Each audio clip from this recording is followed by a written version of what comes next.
The chest pass is often used to advance the basketball up the floor or connect the ball around the perimeter. The chest pass may seem basic, but it takes a greater understanding of the correct form to obtain the necessary speed, distance, and accuracy with the basketball. When trying to create great speed, distance, and accuracy with the chest pass, we want to first think about using our feet, our legs, our hips, and our core in the pass. We're going to take this step forward to then initiate the chest pass to start with. The legs, the hips, the core are all part of this strength, and you can see we start with the basketball closer to our body. Go ahead. Now, in order to now get the proper accuracy and the backspin that we're looking for on the basketball, our hands are going to be at the side, thumbs behind. You can see we're going to snap the basketball forward and get these arms quickly to extension here. That's going to put a little bit more speed on the basketball. And then finally, at the end, you can see that we get all the way out here at the release of the basketball. The thumbs come forward, the fingers come forward. This is going to create that backspin. Good shooters love to have backspin on the basketball when they catch. Go again. The quicker we snap out, the more speed we get. The more that we use those thumbs and fingers, the more backspin we're going to get. Therefore, the more accuracy we're going to finish with. The chest pass, like all passes, requires more practice than we realize. Work to perfect the form so that you are a reliable and accurate passer.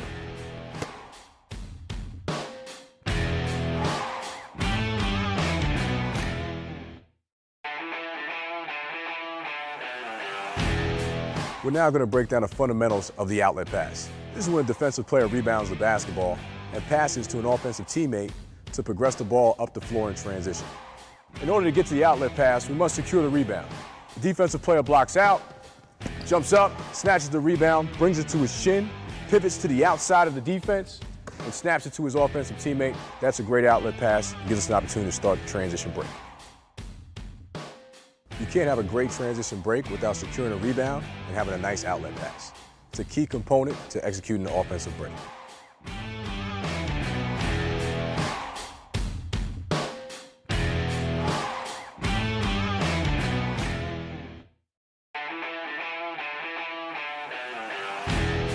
A push pass, sometimes known as a lead pass, is utilized while passing off the dribble or when a defender is guarding closely.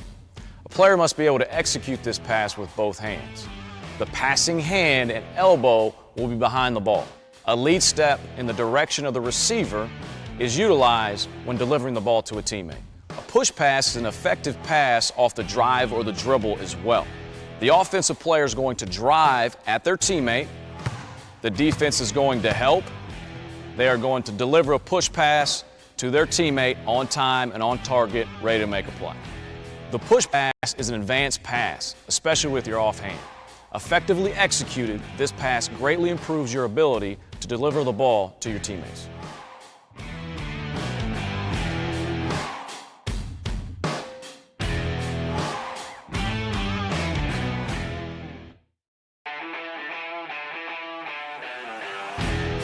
Passing is one of the most underrated skills in the game of basketball. Being able to effectively distribute the ball to your teammate is vital to the success of your team. Today's focus will be on the bounce pass. To make a bounce pass, you'll transition from a triple threat position and bring your hands directly behind the ball. You will aim the ball about 3/4 of the way between you and your teammate so that the ball pops up in a favorable position. As you begin the pass, you will transition your thumbs downward so that it creates velocity to travel the ball to your teammate. You'll take a step with your non-pivot foot, bounce the ball at your aiming spot, and as you make the bounce pass, you'll continue forward so that the ball gets there in the most effective manner.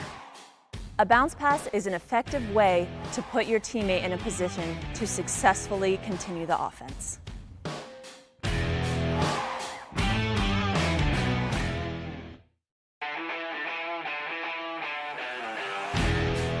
As a coach, it is important to make sure that your team understands the fundamentals of inbounding the basketball. An inbound pass is made after a non-shooting foul occurs, when the ball goes out of bounds, after a dead ball, such as a jump ball or the end of a quarter, or after a made basket. Once a ref hands the player the ball, that player then has 5 seconds to inbound the ball or to call a timeout if they're not able to inbound. If the player does not do one of those two things within that time frame, a violation occurs and the other team will get the ball.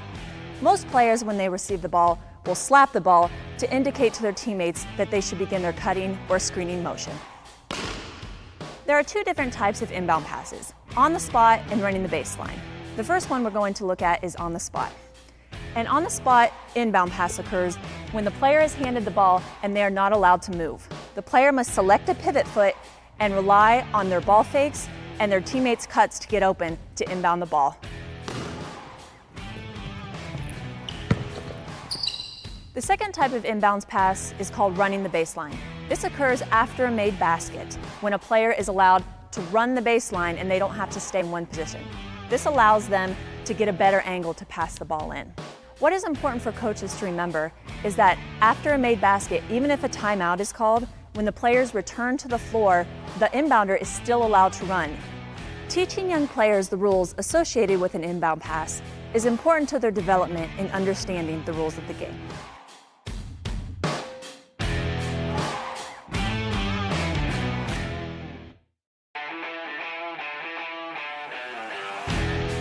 Great passers understand when to use the different types of passes that exist in the game of basketball.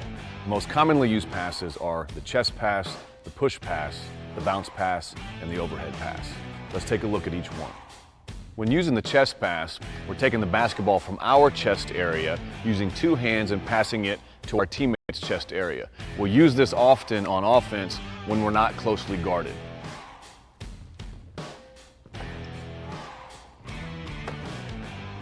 The push pass is going to be used most often when we're closely guarded.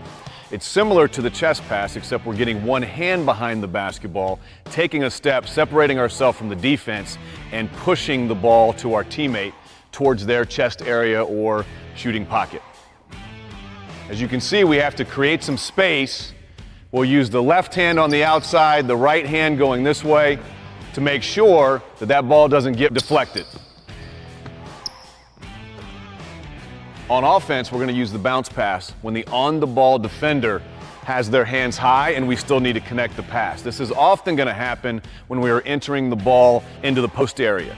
The defender's hands are high, we still need to connect it, bounce pass occurs. In this case, we're going to send this defender down for a double team with his hands high. Player needs to send out the basketball with a bounce pass as well. When we need to reverse the basketball from one side of the floor to the other, we're going to use an overhead pass or a skip pass to do so. When the offensive player has the basketball, realizes that a teammate is open but can't use the bounce pass, can't use the chest pass, can't use the push pass, the overhead pass is the most effective way of reversing the basketball. As you watch basketball games on TV, try to identify the various types of passes and when they're most often used. That knowledge will make you a more comfortable and effective basketball player.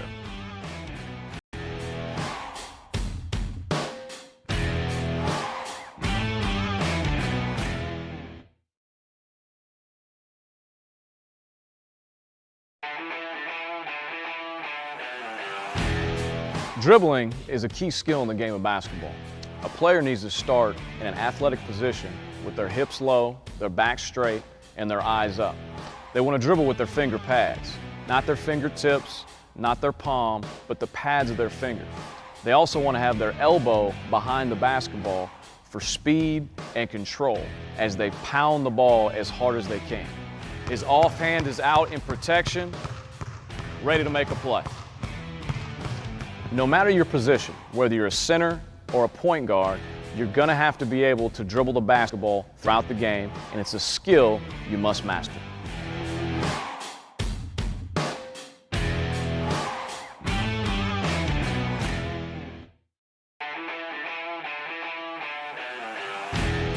A player must utilize different live dribble moves to attack their defender in the open court.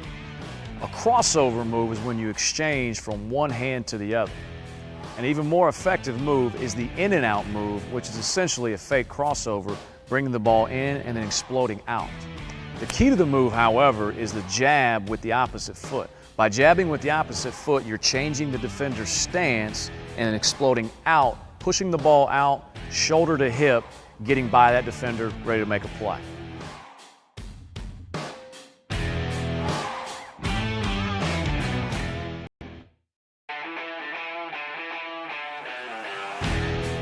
We're now going to break down the fundamentals of the live dribble crossover. The first thing we want to do as an offensive player is attack aggressively, full speed at the defender. As we get close, we're going to a quick crossover move, right to left, getting our shoulder on the defender's hip, pushing that ball out and exploding off our back foot pivot to get by the defender. This is an off-the-bounce attacking move, transitioning the ball from one side of the body to the other. The live dribble crossover is an effective way to get by your defender, to score or attack an open area to make a fundamental basketball play.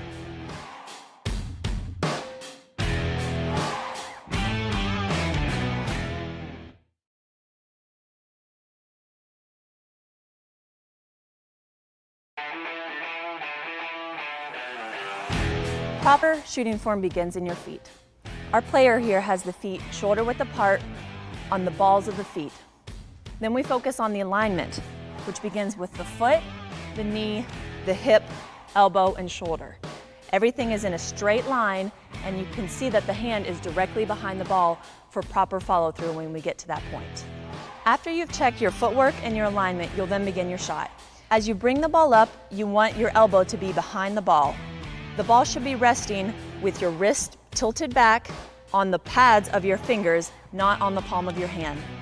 As you continue to bring the ball up, your guide hand should be on the side of the ball, and as you release the ball, your wrist will roll over and you will point your pointer finger and your middle finger towards the basket. We will now demonstrate a good drill to practice proper shooting technique. You want the player to start in close to the rim so that they can focus solely on the technique. You can see that the feet are balanced and everything is in alignment with your elbow behind the ball. As the player brings the ball up, the player will hold the follow-through until the ball goes through the net. Some coaches will have a player focus on the front of the rim, whereas other coaches will have a player focus on the back of the rim. Learning the basics of proper shooting form is one of the first fundamentals that must be mastered in order to become an effective player.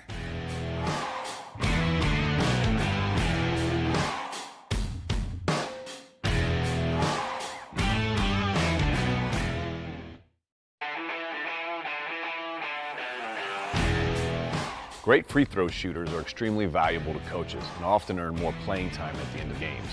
In general, our best free throw shooters have proper alignment, simple form, and consistent routines. Free throw shooters will often use two types of alignment. The first is going to be a center alignment. On many basketball courts at the free throw line, there's going to be a little nail on the free throw line that indicates the exact center line towards the basket. The free throw shooter in a center alignment will straddle that nail, that line, with their feet. The shooter will align his belly button to his nose and eyes directly into the center of the rim. That's the center alignment. The other alignment we'll use is going to be a shooting hand or shooting foot alignment. Using that same center line or that nail, the foot will align down the center of the basket. So will the knee, so will the hip when we get into our shooting form, so will the elbow, and so will the basketball, and in this case, the right eye of the shooter. This is the shooting hand or shooting foot alignment. Good free throw shooters are going to have that consistent alignment every time that they take a free throw. After we've established proper alignment, what we're going to concentrate on is simple form.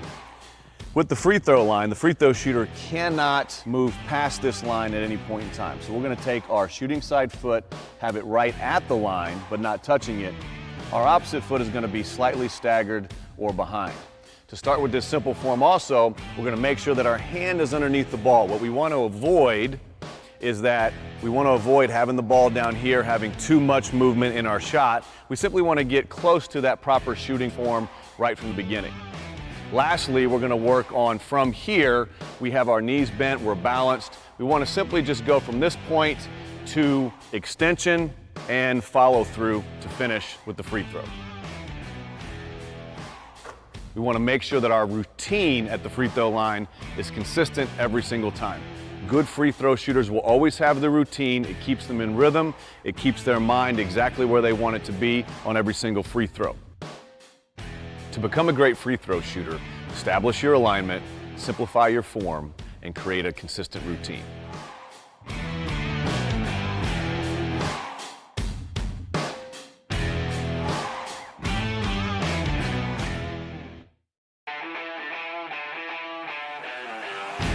Layups are an extremely high percentage shot. A skilled player will have the ability to finish layups in a variety of ways. One of these ways is the reverse layup. We'll now demonstrate a reverse layup coming from the left-hand side. The player will begin by dribbling with their outside hand. As they approach the lane line, they will shuffle the feet so that their baseline foot is planted in the middle of the lane. They will then chin the ball to protect it from their defender and square their shoulders so that they're perpendicular with the rim. As they continue on, their momentum will carry them across the lane. They will shoot the ball with their outside hand and pick out a spot in the corner of the square. The reason you would do a reverse layup as opposed to a regular layup is when you want to protect the ball from your defender. A good drill to do to practice your reverse layup is called the Mikan drill. Our player here will demonstrate. You want to make sure you're keeping the ball high, and you can see they're planting their inside foot and going up just like with the layup footwork, putting the ball high off the glass so that it goes right into the basket. A reverse layup is an effective move that must be mastered in order to be a skilled scorer around the rim.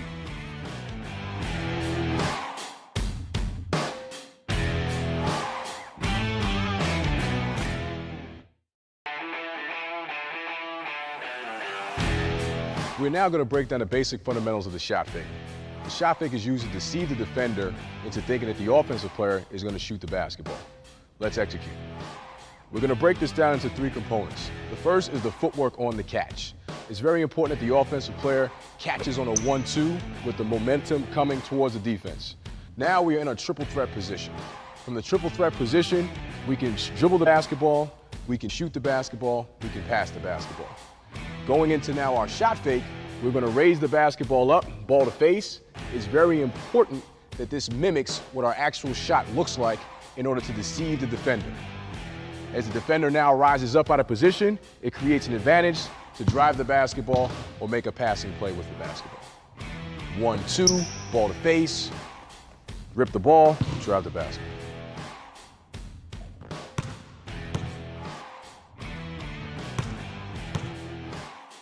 The shot fake is a creative way to gain a competitive advantage to shoot the ball or pass the ball. But remember, the better the shooter, the more effective the shot fake. So don't forget to work on your jump shot.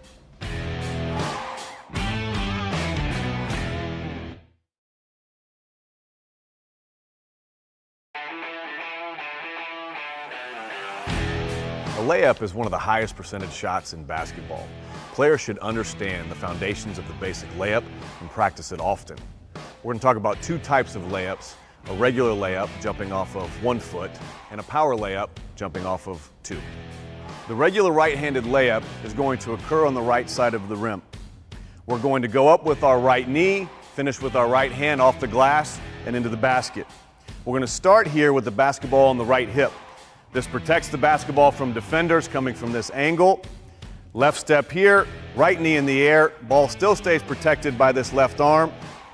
A jump will happen, the extension happens. Once again, this left hand is here, keeps the defenders away. The ball will eventually go off the glass and into the rim. We'll go full motion here, just 1 step, finish layup, finish. Good. Different than a regular layup is a power layup. We won't always have the opportunity to go off 1 foot in a game. We're oftentimes going to have to power up with 2 feet and protect the basketball to complete the layup. In this situation, what we're going to do, we're just going to take 1 step here.